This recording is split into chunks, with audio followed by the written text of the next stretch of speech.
Welcome, and thank you for checking out this video. As always, we want to empower you with the necessary information for success in your lawsuit. In this video, we're going to talk about what a deposition is and how you can be ready for yours. So, what is a deposition? A deposition is a question and answer session between the attorneys in a lawsuit and a witness. In this instance, the witness will be you. During a deposition, you'll be placed under oath and asked a series of questions. The questions and answers are taken down in writing by a court reporter. So why is your deposition being taken? There are several reasons that the defense wants to take your deposition. First, the defense wants to discover what you know about the case. In other words, they're searching for evidence favorable to their case. Next, the defense is trying to get you to commit to statements under oath. That way, if you change your testimony later at trial, they can impeach you and call your credibility into question. Finally, the defense wants to see you. They want to see what you look like, what you sound like, basically how you would present yourself to a jury. This is the only opportunity they have to speak to you prior to trial, and so they want to size you up a little bit. Oftentimes, the defense attorney will report back to their client about whether you made a favorable or unfavorable impression during the deposition, and this can significantly impact settlement discussions. So what happens at a deposition? Depositions almost always begin with what are called admonitions, and admonitions are essentially the ground rules of a deposition. I'll do a separate video to go over all of the deposition admonitions, and you can watch that later. Next, the defense attorney will likely ask you questions about your background information. A lot of these questions can be personal and will have nothing to do with the case. They will be things like your educational background, your work experience, criminal background, whether you filed other lawsuits, etc., etc. Most of these questions and answers will be inadmissible at trial, which means they won't come into evidence at trial. However, the defense is entitled to ask these questions during the discovery stage of your case, and you will need to answer them. However, I do want to assure you that if the defense goes too far or asks any questions they are not allowed to, I will object and you won't have to answer. Following the admonitions and background questions, you'll finally be asked questions pertaining to the case. You're going to do great as long as you follow these 6 rules. Always tell the truth. Make sure you understand the question. Think before answering. Don't guess. Don't volunteer information, and always be courteous. Rule number 1, always tell the truth. This is your obligation even if you think the truth will hurt your case. I'm promising you, you will ruin your case if you are not truthful. It's a lot easier to expose dishonesty than people think, and this is particularly true in a lawsuit. There are going to be facts that are not favorable to your case, and that's fine. It's what we call a wart, and every case has its warts.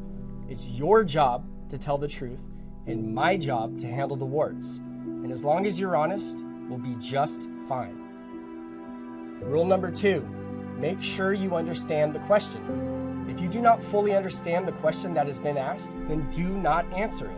Ask for clarification. If you did not hear the question, then ask that it be repeated. You have every right, I need you to understand this, you have every right to understand a question before you give an answer. So make sure you understand the question. If you answer a question, the opposing attorney is going to assume that you understood it. If you're in doubt, always ask for clarification or rephrasing of the question. Rule number 3, think before answering. Listen to the entire question and think about it before you give an answer. Especially don't jump in with an answer to what you think the question is. This is common in everyday conversation, but it's just ripe for problems in a deposition. By waiting for the entire question to be asked, you will not mistakenly give away information that the other attorney was not asking about or say things that are not relevant. And also, I just want you to think about this. Responding before the question is fully asked is rude to the court reporter. She can only take down what one person is saying at a time. And so if you do that and you're speaking over them, you're going to create a sloppy record, a sloppy transcript. And And this is going to make it hard for us later on in the case. And if this is the final thing on this, if you wait before answering the question, it gives me the opportunity to place an objection if it's necessary. If you respond prior to giving me that opportunity, then I can't object. That objection's been waived. And the most important part of this is that a short pause just gives you time to think about the truth and what answer you actually want to give. Rule number 4, don't guess. Do not guess in response to a question. Ever. Don't do it. Do not guess. This is the one that you are going to ruin your case. I promise if you guess. If you do not know the answer to a question, just say so. Nobody has a perfect memory, and I need to make this very clear. It is perfectly fine to say, I don't know, or I don't remember in response to a deposition question, if you really truthfully do not know or don't remember. Many clients feel if they say, I don't know, it makes them look bad because they don't know every single thing about their own case. But in fact, what makes clients look bad is when they guess, and then the opposing attorney introduces evidence to discredit the client's guess. It doesn't make them just look bad, it makes them look like liars. And also, it just looks strange if you remember every single fact and every single date in your case. So again, it's okay to say, I don't know. I need you to repeat this. It's okay to say, I don't know. I know I'm hitting this hard, but I just promise this comes up all the time. Clients want to know everything, so just do not guess. And if you don't have personal knowledge of a question being asked, then just don't give any testimony about it. That's making assumptions, and we all know what we say about assumptions. Rule number 5, don't volunteer information. Defense attorneys love it when you volunteer information, but I don't. In fact, I hate this. There is never, ever a good reason to volunteer information or give testimony about something that was not asked. So just don't do it. Your duty is to tell the truth and answer only the question that has been asked. If the answer to the question is yes, then your answer is yes. That's it. You don't have to explain why the question is yes, unless, of course, the attorney asks you to explain more. So, for example, if the defense attorney asks, was anyone else present in the room during this conversation? Then the answer is not, yes, Tom and Mary and Laura were there. No. The defense attorney asks, was anybody else present in the room during this conversation? And the answer is simply yes. Now it's up to the defense attorney to ask follow-up questions such as, who else was present? Who else was there? But you just answer the question asked. Was anybody else present? Yes. And another way to make sure you don't volunteer information is just to keep your answers brief. I've seen it too many times, people hurting their case by volunteering information that was not even asked by the opposing attorney. If you do this, you might reveal something that the opposing attorney hadn't even thought about. And it just answering questions and giving more information just opens up all kinds of lines of questioning, and will just hurt your case, okay? It will hurt your case. So if you've answered the question, please sit quietly, wait for the next question, and that'll be wonderful.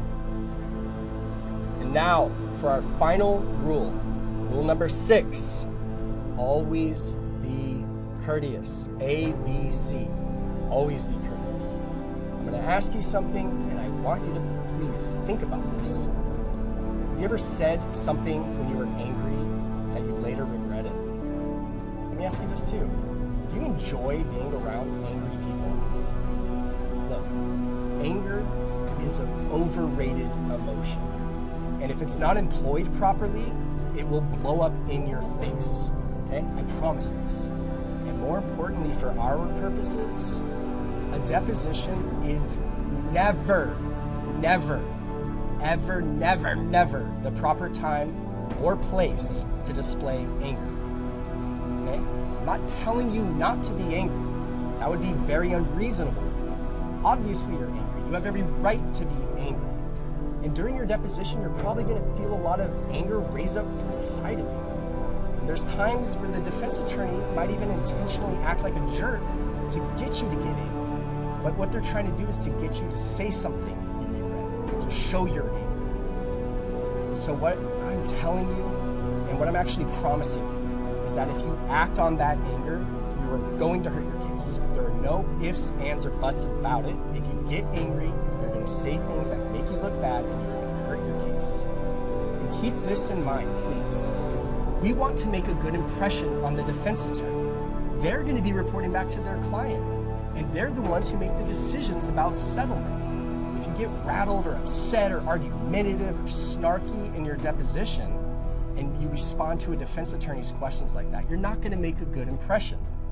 And also, and importantly, the opposing attorney is going to correctly assume that you're going to make that same bad impression on a jury in response to cross-examination. So even if the questioning becomes uncomfortable or tough or they're rude, you just want to be pleasant, straightforward, and professional. In other words, always be courteous. If you maintain your composure and make a good impression on the defense attorney, then you'll likely do the same with a jury. And I'm just telling you, that terrifies the other attorneys. When I take his deposition and I'm trying to rattle the person who I'm taking the deposition of, and they're calm and they're collected and they answer my questions, and I'm really trying to nettle them and I just cannot make them angry, that scares me. So always be courteous. I'm so excited to represent you in your deposition. I am positive you are going to do a good job. Just follow these rules and we will be fine. Thank you for watching this.